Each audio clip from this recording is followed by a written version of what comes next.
4.2 days.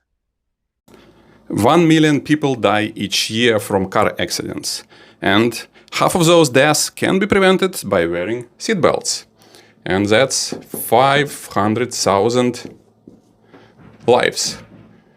Times 40 years average per life, we get exactly 20 million years saved by seatbelts. And those years times 365 give us slightly over 7 billion hours saved. Over a global population of 8 billion, we get 0.9 days saved. Conclusions: wear a seatbelt. Number 2, stay critical and smart. Number 3, watch my full video.